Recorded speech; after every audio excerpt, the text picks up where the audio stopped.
Welcome back to the Urban Monk Podcast. Excited to be back in Austin, Texas, and playing with a couple new formats. This one, I met my guest at the studio and got to share a room with the person. It's actually funny because you got a Middle Eastern man and a shaman from the jungle in an overly air conditioned room, freezing their tails off. And we warmed up and did the show. But, you never know what you get when you step out of your house. Why'd I invite Franco? I've met a lot of random interesting people in my journeys. I've met a lot of shamans that are just fakers. I've met a lot of everything that are fakers. This guy's real deal. And he quickly became a friend. We really enjoyed his company. We really enjoyed his presence. And I wanted to share a story with you because here's a normal guy who ended up on a very abnormal path, and he's helping a lot of very interesting, influential, affluent people that I know get their heads together and get out of their own way and really helping them find clarity in their lives. Enjoy the interview.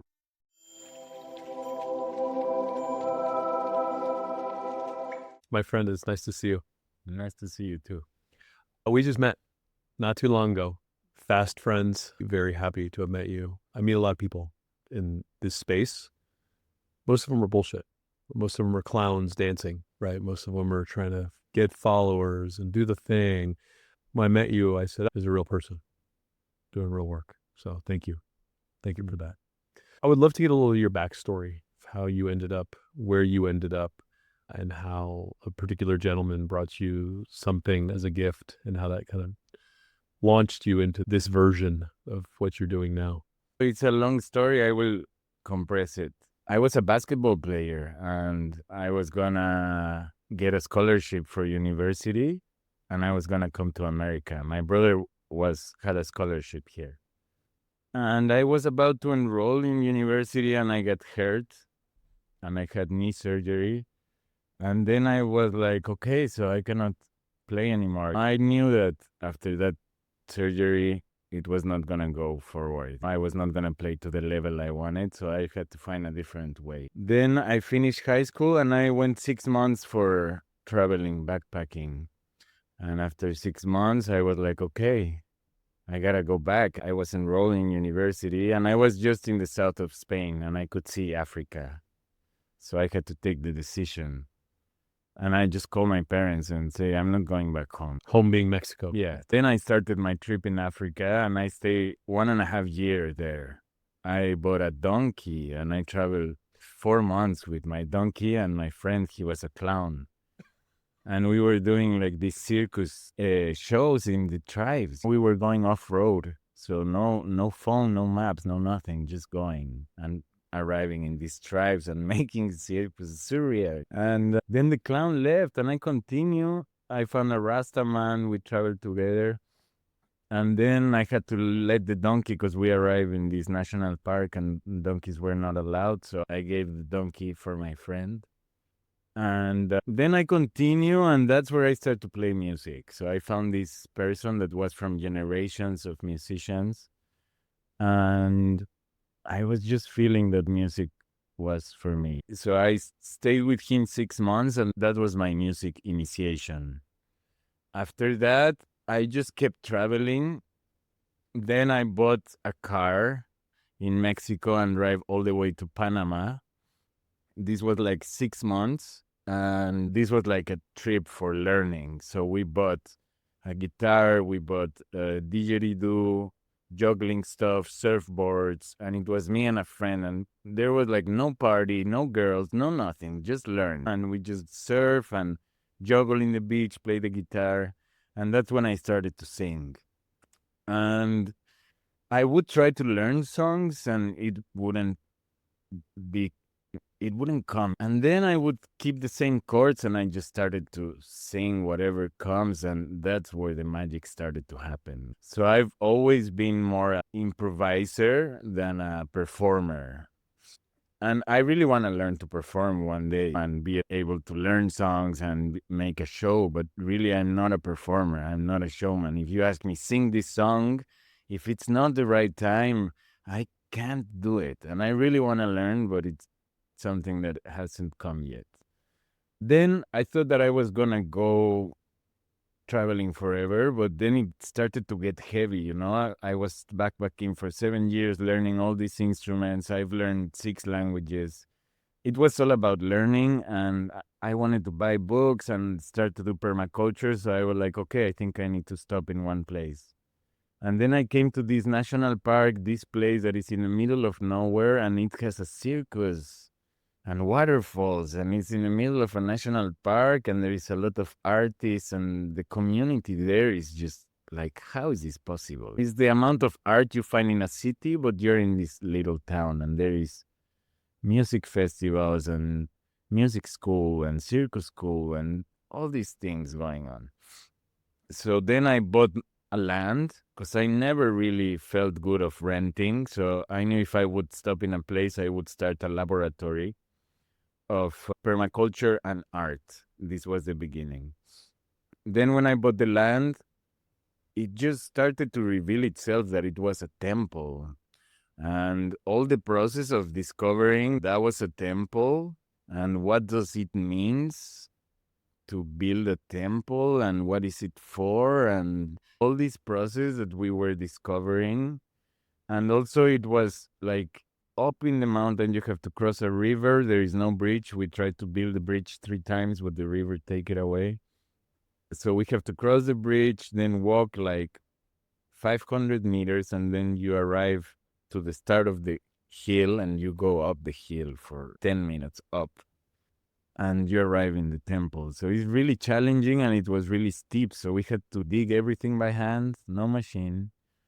And then we had this big wall of clay, and I just started to dig, make a little hole for a candle, and it hold. And then I just made a little altar, and we just started to make ceremonies. So in the ceremonies, we open up like this space of magic, and I would just get these downloads of how to dig and what to do. And it was just like this communication with the temple and with the mountain. And it's also really interesting because when I was working so much in the temple, I got hurt. So it's okay.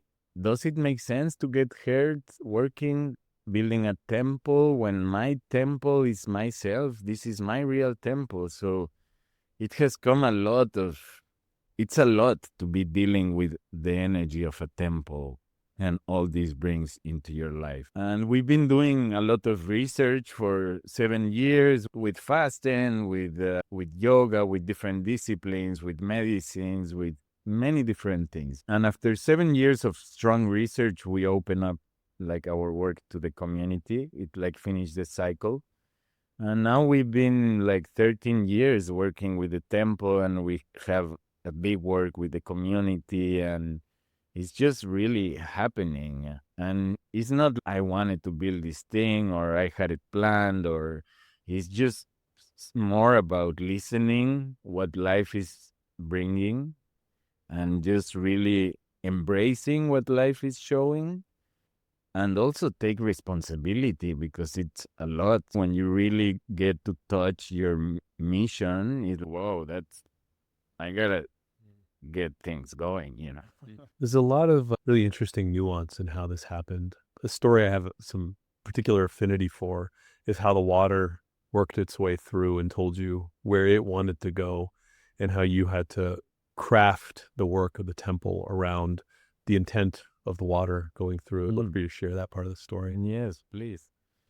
So it was really beautiful. We're building a retreat house. And it's actually interesting because retreat, I feel, is a misunderstood word. Because now we feel that we want to make a retreat, so we need to have someone run a retreat for us. And this is someone that has done their retreat and built up an experience to create something similar to their experience in their retreat. But if you understand what the word means is to retreat, it's like to face yourself, your energy, your emptiness. Face it. What are you going to do? Are you going to meditate? Are you going to stop eating? Are you going to eat a lot? Are you going to get nervous? Face yourself. And I feel that this is what retreats are. So this house, the intention is for us, our tribe. The tribe is growing. We are a big tribe, and you are invited, and also the people that will resonate with this are invited, because it's actually really easy. I will just hand you the keys of the house. I will not run a retreat for you. And this house is for this. It's for us to make our retreats. And it's really important. So I was doing one of my first retreats, and I was in this very strong moment, and I just got the vision of this house. And I was like, this house needs to be here because a lot of people will receive a lot here. So I started to dig this house, and there always come like allies in the different phases of this house. So this first one, we stayed like a month digging like crazy with a friend, and we did a room and a little thing, like a terrace outside, like a porch. Digging into the side of the mountain. Yeah, yes. We have a little cave in the house, but yeah, it's like sculpting the side of the mountain and then build a roof. So it's both ways. You got a view and you go inside the mountain. And folks, I'm going to share some pictures on the podcast page just so you can see what this thing looks like if you're curious. Yeah. Okay, and then the second phase, after it was a room and this little place, a friend of mine was like, no, let's do it nice. You know, I had a plan. I already knew I wanted to sculpt all the kitchen and a little chill out next to it. And I dig the megaphone. There is a big cone hole inside the mountain that you put this little speaker and you put it inside and it sounds like huge ham. It's beautiful. It's like mountain base. And so I was going to do a 40-day fasting. So I wanted to finish this house for these retreats. And I was like digging and making the tile work, and it was just getting ready. I just got it ready for the retreat, and I was doing the fasting, and it was a 20-day of fasting. I was really weak. I couldn't do anything. I couldn't even move by that. And this rain started to come, and it just started to infiltrate the sculpture, and it just started to collapse and fall and melt everything in front of me. And I could not do anything. Even if I could, I wouldn't be able to do anything. But the fact that I couldn't move and that I could just observe and not try to find any solution was so powerful, to just sit there and watch it melt. And then, like, my friend, after the retreat, he came, we analyzed the situation, and of course the answer was like, okay, we gotta make the sculpture bigger and the roof bigger, because the water is coming. So we realize this, so we start digging again, and we make the roof and the sculpture bigger. So it's like, wow, it's like, okay, the mountain wanted this to be a bigger space. We are listening to the mountain. But we did this little mistake, this thing we didn't see. And then the next big rain, the same thing happened. And it broke again. And we saw, okay, yeah, I don't know how we didn't see this coming. But now we see. Okay, now we see. So we know the solution. We got to dig more. And the roof got to go bigger, and the sculpture too. So let's just do it. And we went, and it was like really just listening to the mountain and what it was telling us, what she was telling us, and just be there for the work that is presented. And now when I go to this space and I look at it, it's like, how is this possible? It's like surreal. And at the same time, like, yeah, we can manifest these things. It's true, and we can make it. And if we are in the right path, we will get help. And it's like just trusting your trip. It's very apropos to the original kind of concept of wanting to land for permaculture, because permaculture and agriculture are very different. And permaculture, you follow the contours of the land, you watch how the water flows, and just the whole principle of permaculture looks like it forced its way into your great work inside the cave, because permaculture is, it's kind of geomancy. It's the way the flow of water and energy works on the earth. And so then what does this look like now? It's like, you got underground rivers, do you have terraces? Well, the house now, I think that it had 50 square meters of sculptures. And like you say, permaculture is about listening and adapting. So what we did was like we start to challenge gravity in our sculptures, and we integrated the infiltrations to make like inner gardens. So we have this place where the water is gonna get infiltrated because we really can't run away from that. But we have these plants, and then we have this water that we found a way for it to get out of the house. So it's like adapting, and don't fight, and also don't try to make it as you feel, because we are like, no, I want it this way, and no matter what it takes, I will do it the way I want. And just listen, go with the flow. So that's really, when I listen to your music, I feel the same as this principle, right? The mountain is moving through you, the mountain is moving how it will, and you carve and adapt to it. And the idea that you can't just get up and do an Elvis song is probably pretty on point with the fact that the music also, she can work through you, right? It's not as contrived. And so you're in this space that you've created, and it becomes your workshop for fasting and personal work, obviously, but also music. So tell me about what that feels like, that laboratory for music and the muse that comes with that. So it's been really interesting process because we've been like this. I say we because we are a family and we are researching this together. It's really strong, like the group of people. It's my tribe. And with the music, it's just confirmation after confirmation that music is one of my greatest teachers. So just by realizing this more and more, I started to realize that she is a living entity.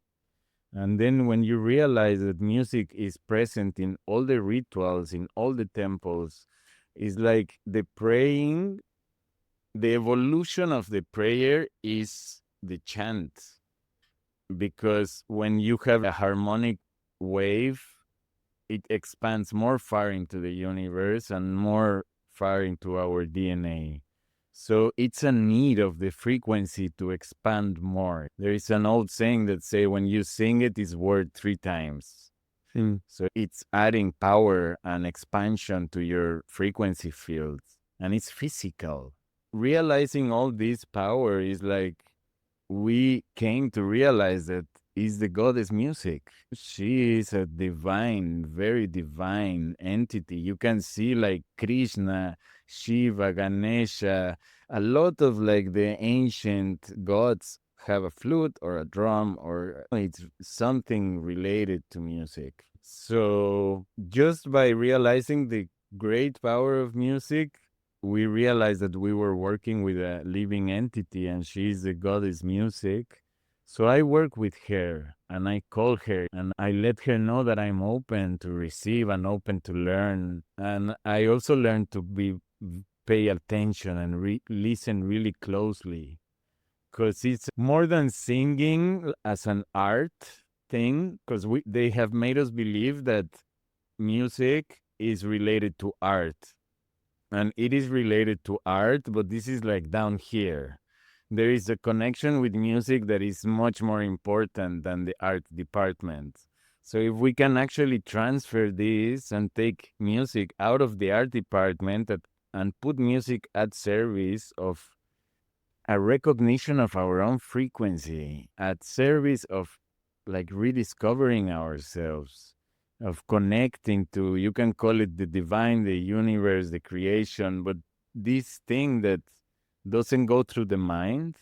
When you're really dancing and really singing, your mind is in a different place. So it's, for me, it's like shortcuts to Mhm. this state of divinity or this higher state of consciousness. And it's about really letting her teach us. And the more empty we are, the more she will teach us. Mm. So a lot of ceremonies, I don't know what I'm gonna sing. And I know songs, I have a lot of songs that I've composed, and 80% of the ceremony, I'm not singing any of these songs. Only if it comes, oh, now is the moment for this song. And it's really different to make ritual when you know exactly what you're gonna do, or if you are really reading what's happening, and it's really different. Yeah. Having been in and witnessed 20-year ceremonies, it's an organic flow, and that flow goes where it wants. I want to harp on one word that you used a couple times that I find to be particularly interesting, is you use the word research. And in the West, research has been relegated to ex-Nazi scientists and billionaires funding organizations that tell you what the answers are. But the use of the word research in your personal, spiritual, music, permaculture practice is perfect. The ancient Taoists were doing research on the state of their mind as they were circulating breath. That's research. And so I love this idea of taking research back to the individual for the spirit and the soul, right? Because it's put up in this ivory tower and turned into this thing that's only accessible by people who get a piece of paper by this school. That's all bullshit. I love that you're doing research, carving a temple into a hill and doing research. It's big. As you started moving into ceremony, and this is an important distinction that I want to bring out here, is that in the West, now, ceremony is associated with very specific things, right? Oh, I met a shaman, I did a ceremony. Who's your shaman? My shaman's better. It's like they talk about chefs. And the entire thing has been usurped by tech bro energy of just like, well, yeah, I'm doing that too. It's a shortcut to spirituality. And they're missing what the ceremony actually is, right? The space, the ritual, the letting go, and the vibes that come from the music. So everything about ceremony has become about the drugs. And the drugs may or may not be in a ceremony, and the drugs may or may not be a part of your process. So I want to talk about ceremony and then the tools that either invite themselves in or not, depending what that ceremony is calling for.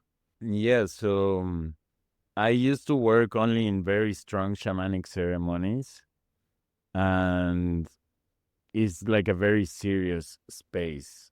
And now I've been like opening up to new ways of relating to these medicines, because I feel that one of the most important things to realize is that, yes, the medicine can be really strong, and what we are really looking for is to find our strength. Mm. So, like right now, I only do like strong ceremonies if I'm in Brazil with my family in the temple, and it's just like the right setting and people is experienced, and it's just like the thing.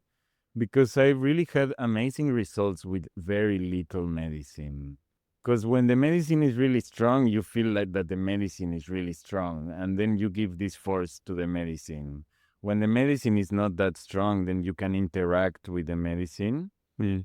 You have to learn how to interact. And that's why in my ceremonies, the pillars of the ceremonies is the singing and the dancing, and it's not me singing to you, it's we are singing together, you know? Mm-hmm. And opening up this space to really feel safe, to explore your frequency without expecting to be a singer. It's like completely different approach that opens up a lot of layers that can surprise you. Whoa, you know, what is this? Mm-hmm. Even. Mm-hmm. So by you being able to interact with the singing and the dancing is like having a bow in the spiritual world, and being able to work with the medicine, not only in the physical world, but also in the spiritual world, because it's a reflection one of the other. So it's a huge thing. When you don't just give this power away to the medicine, you are interacting with it, you feel strong, you feel power, and then the medicine gets strong because you're going to be singing and you're going to be opening up. So it's really a lot about activating our own medicine and our own power, and not be talking about, yes, the medicine ceremony. This ceremony that the medicine is helping us to activate our force. I really appreciate that orientation because I think we are quick to go to idolatry in the modern world and to give all that deification and that power to the medicine. Now, the medicine is an ally. The medicine is a very powerful teacher, but I really appreciate your perspective on that. Because I promised I would bring this back, tell us the story about Soul. This is one of my favorite because my son is named Soul. Okay. An individual named Soul came into your life with a gift, and I'd love to share that here. So, yes, my partner got pregnant, and I was 26 years old, very young. I just had stopped in this place where I was like stopping to focus in myself and study. So it was like, whoa, I'm gonna be a dad for real, you know? And I was looking for a shaman and for a ceremony. And where I lived, it was not really there. So I went to a different town.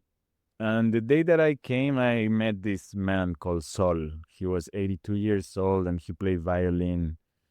And he was just like a child and an old man mixed up, so beautiful. And we just connect so deeply. And I managed to find a ceremony. I was happy. I was thankful and I had to go back. And I also wanted more. You could feel that if I would have gotten more, I was like ready to go deeper. Then he came to me the night before that I was leaving. He came to me with medicine in his hand and handed to me. And I was like, what is this? And he's like, yeah, this is for you because I had a dream and I have to hand you this. And I said, I'm looking for a shaman. I'm not looking for medicine. I'm really looking for a shaman. And he's okay, so take this medicine and look for a shaman.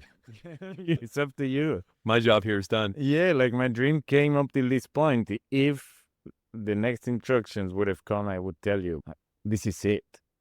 And I didn't have a phone back then. And he had 82 years old. He didn't have an email. I just never saw him again. And it just feels like an angel that just came and handed me this because he really handed me my life's mission. And after that, it just opened up this service and this.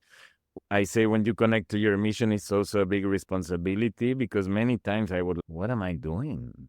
Like, Who am I? where did I put myself into? Where is the instructions? What am I supposed to do now? You know, like, holy shit.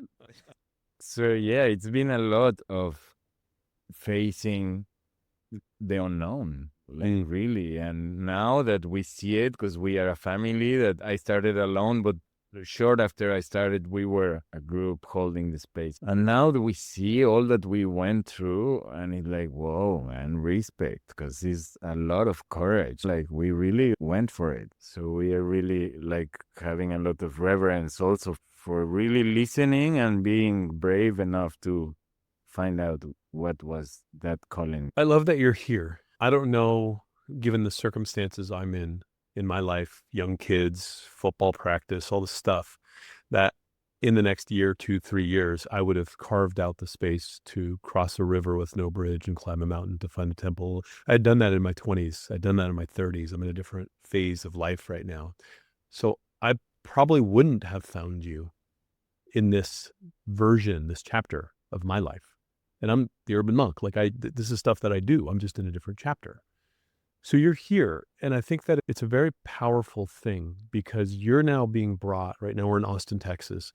You're being brought by patrons who admire your art to do art installations. So you come for a couple weeks, couple months, and then you take that money back and dig deeper into your temple and continue to hatch your vision and the music studio and everything that you're doing there.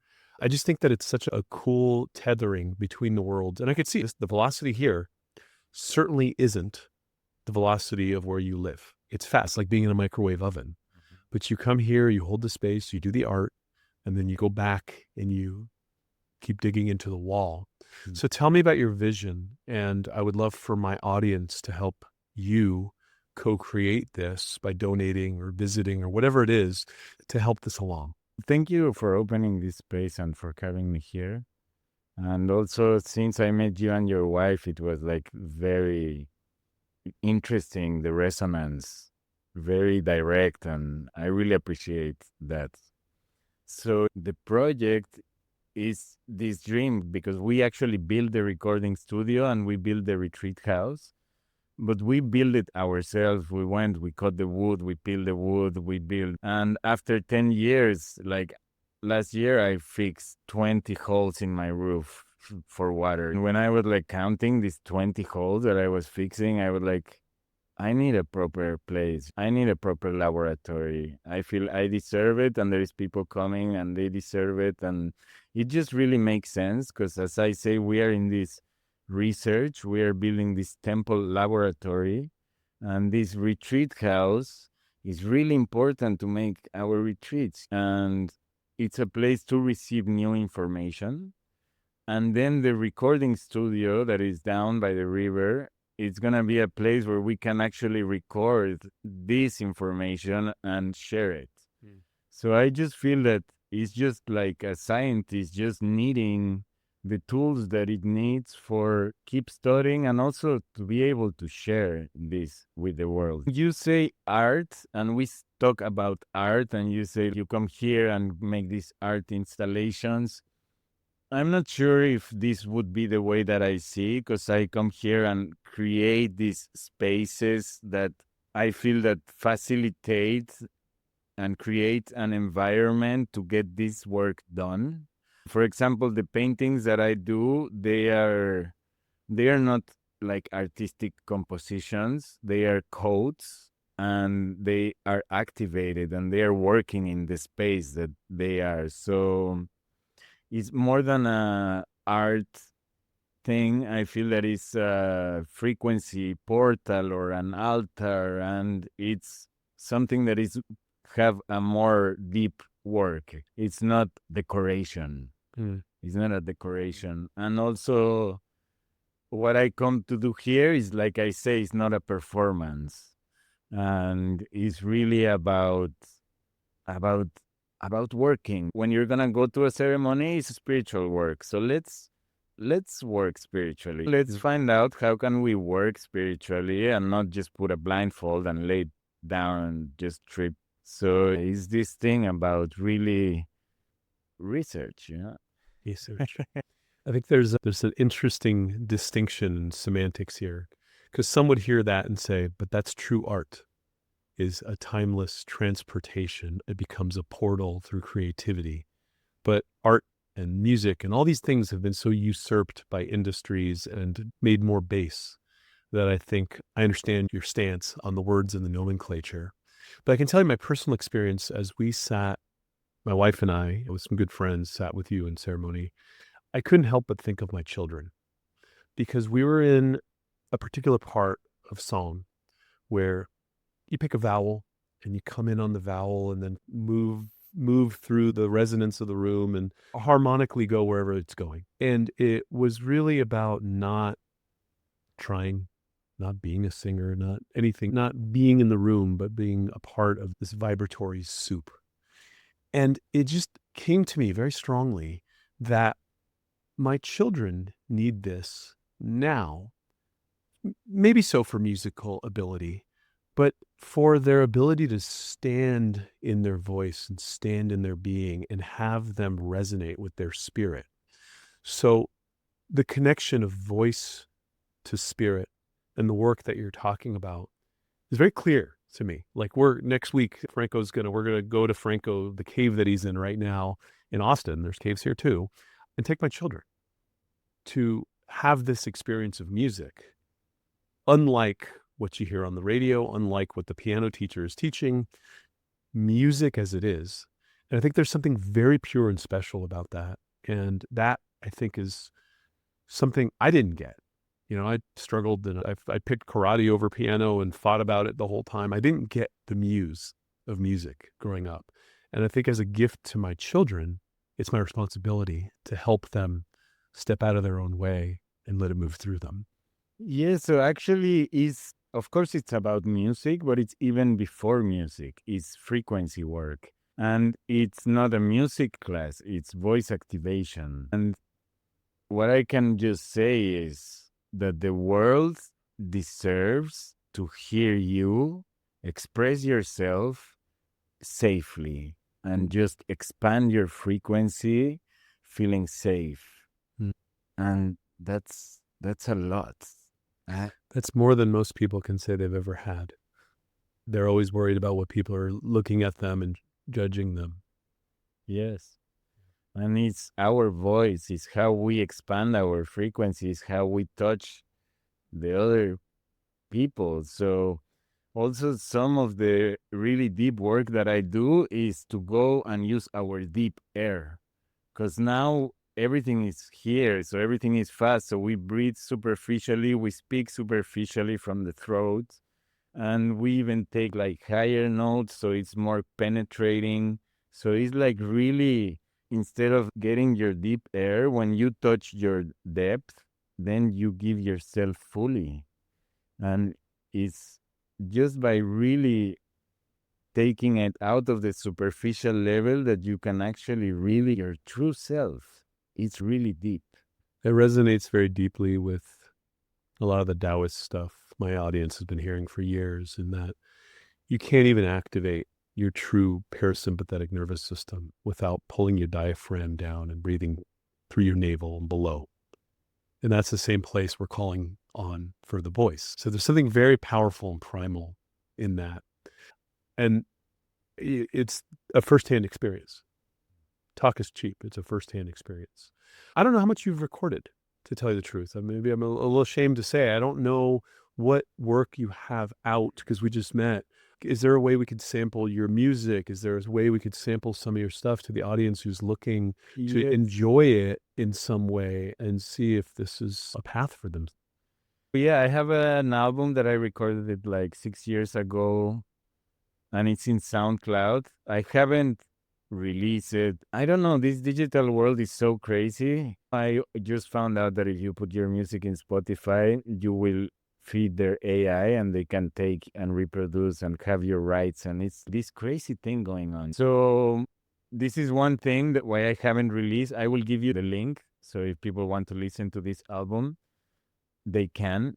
But also, when I went to record, every time I feel so uncomfortable. You arrive in this place and it's cold and there is all this equipment and this guy, you're paying him by the hour and he's like, okay, Hurry up. 1, 2, 3. And you gotta be super inspired and sing this song the best way you can. And I'm not a performer. So part of the wanting to have a studio, it's because I need my laboratory. I need to learn. Also, this project, the first part of this project is to build a recording studio, the retreat house, and have a sound engineer scholarship for myself. That way I can be alone and I can just be there and erase and try. Because I don't really want to record a song. I'm up to a new sound. It's a whole thing. So I really need to have my time, my peace, and just go in my lab and just figure it out and not have an intermediate. And I have to be like, oh, erase this, or, oh, give me some time to get inspired, you know? So that's why it really feels so important. And one of the things, like I said, we build these places and we feel that it's time to really be like, okay, we deserve a good computer, we deserve the good mics, we deserve a good guitar. Like, it's time to make it happen. And this is why I'm here in the United States, because it's a bit tough for me to be traveling. I have my wife, my kids. I'm like taking care of the temple, and also is so much interesting things happening by expanding my work in a place like this. Now I realize that it's not only to get help, but it's a very important bridge that it's been created, because I feel that there is a lot from there that is good here and a lot from here that is good there. So it's just really building a very good bridge. And it's like, when I was coming, it's okay, so what am I doing? Am I gonna ask people help? Do I want to be like, oh, help me, you know? It's like, no, you know? So how do I really, because I know I'm touching people's hearts and I know I'm doing my work. So how can I wisely, in a way that it's not a weight for me or for the people that is receiving this information, is not a weight, and how can I really learn to plant this seed of abundance, just like really letting the people know that they can trust that the work will be done and it's being done.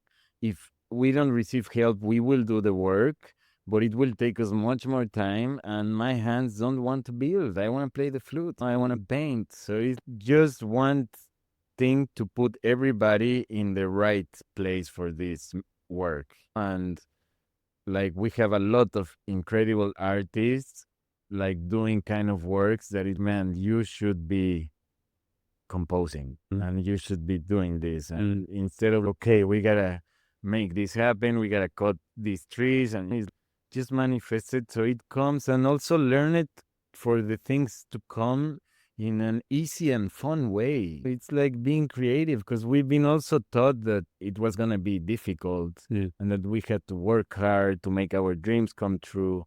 And it's no way. Let's try to manifest this in a fun, light way where it's a win-win for everybody, you know? Yeah. So, Toil.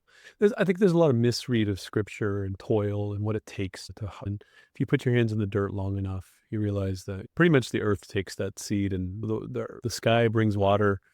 There's not that much we need to do other than get out of the way and let things manifest.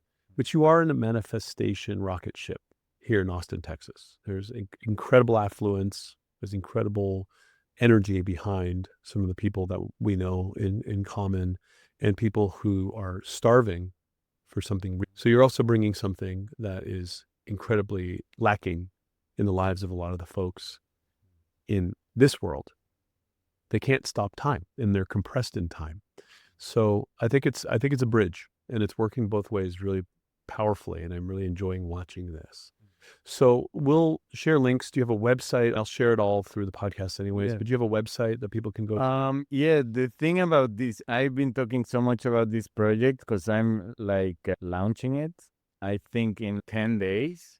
That's why I'm also, it's a little of a vulnerable place for me because it's like putting myself out there Mm, and being like, okay, this is my dream. And I know that I feel that I will get support because I know people that want to support me. But from the I think they will to the oh, they did, mm. it's a step. So I can feel the excitement and the nervousness, like in this really, it could be a really big turning point for me. Not only for me, but for the whole vision and project.